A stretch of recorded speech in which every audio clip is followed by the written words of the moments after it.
కుంభరాశి కుంభరాశి వారికి క్రోధినామ సంవత్సరం ఎలా ఉండబోతుందో చూద్దాం. కుంభరాశి వారికి ఆదాయం 14, వ్యయం 14, ఆరోగ్యం 1, అనారోగ్యం 6, రాజపూజ్యం 5, రాజకోపం 6, సుఖము 3, దుఃఖము 3.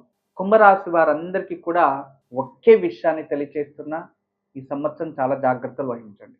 నేను భయపెట్టడం కోసం చెప్తలేదు. అంటే సాడే సాతి అనేది 7.5 సంవత్సరం. శని జన్మరాశిలోకి అంటే శని కుంభరాశిలోకి ప్రవేశం చేయడానికి ముందు 2.5 సంవత్సరం, వచ్చిన తర్వాత 2, వెళ్ళిపోయిన తర్వాత 2. అందుకే ద్వితీయ శని కూడా మంచిది కాదు అనేది, గర్భశని కూడా మంచిది కాదు, వ్యయ శని కూడా మంచిది కాదు. అయితే ఇప్పుడు కుంభరాశిలోనే గర్భశని దాదాపు 1.5 సంవత్సరం నుంచి 1.5 ఇయర్ నుంచి చాలా కష్టాలు అనుభవిస్తూ ఉన్నారు. అయినప్పటికీ గురువు మీకు చూడండి, గురువు ఎటువంటి పుణ్యకార్యం అంటే కుంభ నుంచి మీన మేషలో గురువు ఉండే వరకు మీకు చాలా శుభమే. ఇప్పుడు గురువు మే తర్వాత చేంజ్ అవుతున్నాడు కదా, అది మీకు మేజర్ ఎఫెక్ట్. అప్పుడు గురువు నుంచినూ మీకు శుభ ప్రతిఫలాలు లేదు, శని నుంచినూ శుభ ప్రతిఫలాలు లేదు, ఇక రాహు నుంచి శుభ ప్రతిఫలాలు లేదు, అన్ని మధ్యలో చిక్కేసుకొనిస్తున్నారు. ఈ 1 ఇయర్ క్రోధినామ సంవత్సరం మీరు ఎటువంటి మంచి చెడు ఏ నిర్ణయాలు తీసుకోకండి. కష్టపడండి, మిమ్మల్ని మీరు నమ్ముకోండి, చేసే వృత్తిని నమ్ముకొని ముందరికి ఉండండి. ఎందుకంటే మనిషికి కష్టకాలం అని వచ్చినప్పుడు అతను ఏదైనా ఎన్నుకుంటారు. ఈ 1 ఇయర్లో అయినంత వరకు ప్రతి ఒక్కరు కూడా అధర్మ మార్గానికి ఫస్ట్ ప్రియారిటీ ఇవ్వడానికి ప్రయత్నిస్తారు. అది సమస్య ఇక్కడ. చిన్నపిల్లలు తల్లిదండ్రులకు ద్రోహం చేయడం, చిన్న వయసులోనే వివాహం చేసుకోవడానికి ఆలోచించడం, లేదా అమ్మా నాన్నలకి మోసం చేసి పారిపోవడం, ఇలాంటి కృతువులు ఆచరించడానికి ఎక్కువ ఇష్టపడతారు. అంటే అజ్ఞానం వైపు పారిపోవడానికి ట్రై చేస్తారు, అంధకారంలో వెళ్తారు, అప్పులు చేసి జూజమిలో బెట్టింగ్లో పెట్టడం, డబ్బులు సంపాదించడానికి ప్రయత్నించడం, దానివల్ల సర్వము నష్టపోవడం, అనుకోకుండా పోలీస్ స్టేషన్ కోర్టుకు వెళ్ళడం, ఇంట్లో అనుకోకుండా గొడవలు వస్తే ఒకరికొకరు తిట్టుకొని భార్యాభర్తలు విడిపోవడం, కోర్టు గొడవలకు వెళ్ళిపోవడం, నష్టాలు అనుభవించడం, ఇటువంటి అనేక విధమైన ప్రాబ్లమ్స్ వస్తాయి. ఆరోగ్య సమస్యలు ఉన్నాయి ఈ సంవత్సరంలో, ఆర్థికంగా నష్టపోతారు, బంధువులతో కోపం వస్తుంది, కుటుంబంలో కోపం వస్తుంది, అనారోగ్య సమస్యలు, ఇక తల్లి తండ్రి బంధువులతో కష్టాలు వస్తాయి, అపవాదాలు వస్తాయి, విడిపోయే సందర్భాలు. ఇలా ఒకే విధానంగా కాదు, అన్ని విధాలుగా కష్టాన్ని ఒక సంవత్సరం దయచేసి మీరందరూ తప్పుగా తెలుసుకోకండి. ఎందుకంటే ఉండేది ఉన్నట్టుగా తెలియచేయాలి.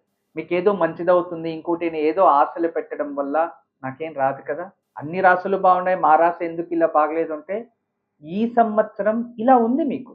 ఈ ఒక్క సంవత్సరం అందరికీ పరీక్షలే, అన్ని విధాల పరీక్షలు ఉంటాయి. స్త్రీలకి పరీక్షలు ఎక్కువ, పురుషులకి పరీక్షలు ఎక్కువ, వృద్ధులకి ఆరోగ్య సమస్యలు ఎక్కువ, ఆర్థిక ఇబ్బందులు వస్తూ ఉంటాయి.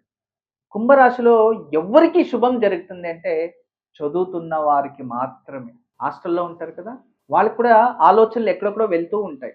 ఎందుకంటే 16 సంవత్సరాల లోపల ఉన్న వారికి శని ప్రభావం ఎక్కువ చూపించదు సాడేసారి. అందుకు చదివే పిల్లలకి చాలా బాగుంది. ఇక మన ఇంట్లో ఎవరైనా భర్త లేదా భార్య ఎవరైనా వేరే రాశులు వాళ్ళు ఉండి వాళ్ళు పుణ్యఫలాన్ని మీరు పొందడానికి అవకాశాలు ఉన్నాయి. కానీ ధర్మ గ్రంథాల్లో కుంభరాశి వారికి ఒకటే పరిష్కారం చెప్పింది, రుద్రుని శివుణ్ణి ఎంత పూజిస్తారో శని దూరం అయిపోతుంది. మీరు సుఖంగా ఉండాలన్నా, మీ కష్టానికి తగినట్టుగా ప్రతిఫలం రావాలన్నా, లాభాలు అనుభవించాలన్నా మీకు ఖచ్చితంగా శివారాధన చేయాలి. రాజకీయంలో ఉన్న వారికి చాలా కష్టమవుతుంది ఈ సమయము, అనుకోని మార్పులు ఏర్పడతాయి, జాగ్రత్తగా ఉండండి. పెద్ద పెద్ద ఉద్యోగాల్లో ఉన్న వారికి ఉద్యోగంలోనే నష్టం రావచ్చు, జాగ్రత్తగా ఉండండి. ప్రైవేట్ సెక్టర్ జాబ్లో ఉన్నవారు కొత్త జాబులను వెతుక్కోవడానికి వెళ్ళకండి, ఉండే దాంట్లోనే కంటిన్యూ అవ్వడానికి ప్రయత్నించండి, ఉన్నదాన్ని కాపాడుకోవడానికి ప్రయత్నించండి. భార్యాభర్తల మధ్య అనుకోకుండా విరస దాంపత్యాలు, ఏదో అనుకోకుండా ఖచ్చితంగా చాలా ప్రాబ్లమ్స్ వస్తాయి ఈ సంవత్సరంలో. ఎటువంటి దురాలోచనలు చెడు ఆలోచనలు లేకుండా ఒకరినొకరిని అర్థం చేసుకోవడానికి ప్రయత్నించండి. తల్లిదండ్రులతో గొడవలు పెట్టుకోకండి, ఏకాగ్రతగా ఉండండి, మౌనం వహించండి. ఖచ్చితంగా ఈ సంవత్సరం మీరు బాగవ్వాలి అనుకుంటే మౌనం, ధర్మ మార్గం, ఇవి రెండే మిమ్మల్ని కాపాడతాయి. మంచిది కోరుకోండి, మంచిది చేయాలనుకోండి. ఒక రోజు ఉపవాసం ఉన్నా పర్లే, అప్ప చేయకూడదు అనుకోండి. ఏదైనా సమస్య వస్తే ఖచ్చితంగా సమస్యను ఎదురిస్తాము అని ధైర్యంగా ఉండండి, ఖచ్చితంగా మీకు మంచిది అవుతుంది. ప్రతిరోజు రుద్రం చదువుకోండి, రుద్ర పారాయణం చేయండి, ఓం నమో భగవతే రుద్రాయ ఈ నామాన్ని జపిస్తూ ఉండండి. లేదా వారానికి ఒకసారి శివాలయానికి వెళ్ళి కూర్చొని అక్కడ శివ ధ్యానం చేస్తూ ఉండండి. ఖచ్చితంగా మీకు శుభం జరుగుతుంది. శివారాధన ఎంత చేస్తారో కుంభరాశి వారి ఈ సంవత్సరం అన్ని విధాలుగా రక్షణ ప్రాప్తిస్తుంది. ఇదిగో మీ ముందు కనబడుతుంది, దీని పేరు శ్రీవాస్తు యంత్రం అని.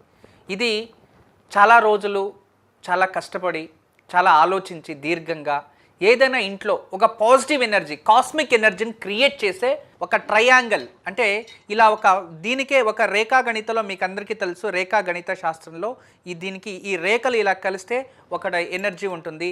తర్వాత ఇలాంటి రేఖ చూసుకోండి, ఇది ఒక రేఖ మనకి ట్రయాంగిల్ షేప్లో ఉంది చూడండి. ఇదే ట్రయాంగిల్ని ఇలా కలిపితే చూసారా, ఇలా ట్రయాంగిల్ రెండు కలిపేస్తే ఒక చక్రంగా మారింది. ఇప్పుడే కానీ వీధిపోటు ఇలాంటిది ఏదైనా ఉన్నప్పుడు ఇక నుండి ఆ వీధిపోటుకి ఆపోజిట్ మనకి ఏదైతే ఉంటుందో కాంపౌండ్ వాల్ కావచ్చు, ఇంటి గోడ కావచ్చు, అది వీధిపోటు అనేది తూర్పు ఉండొచ్చు, లేదు అంటే దక్షిణం ఉండొచ్చు, పరమట ఉండొచ్చు, ఉత్తరం ఉండొచ్చు, ఏ కార్నర్లో అయినా సరే ఆ ఒక వీధిపోటుకి ఆపోజిట్ మనము ఒక ఇంటికి మేక కొట్టి, ఆ కాంపౌండ్ కానీ ఇంటికి కానీ మేక కొట్టి దీన్ని తగిలించాలంతే. దీన్ని తగిలించేస్తే చాలు.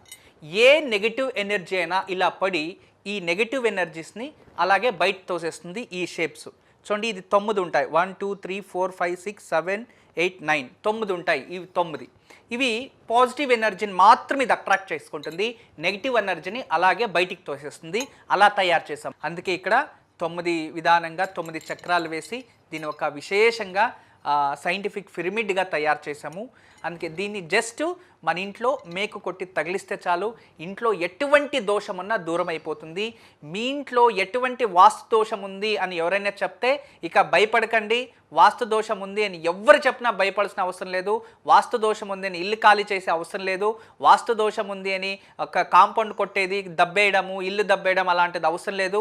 ఎక్కడైతే వాస్తు దోషం ఉంది, ఏ గోడకు వాస్తు దోషం ఉంది, ఏ వీధి పోటుకి వాస్తు దోషం ఉందో అక్కడ మేకు కొట్టి దీన్ని ఒకటి తగిలించండి. ఇది ఒక పాజిటివ్ ఎనర్జీ క్రియేట్ చేసే అద్భుతమైన శ్రీవాస్తు యంత్రం.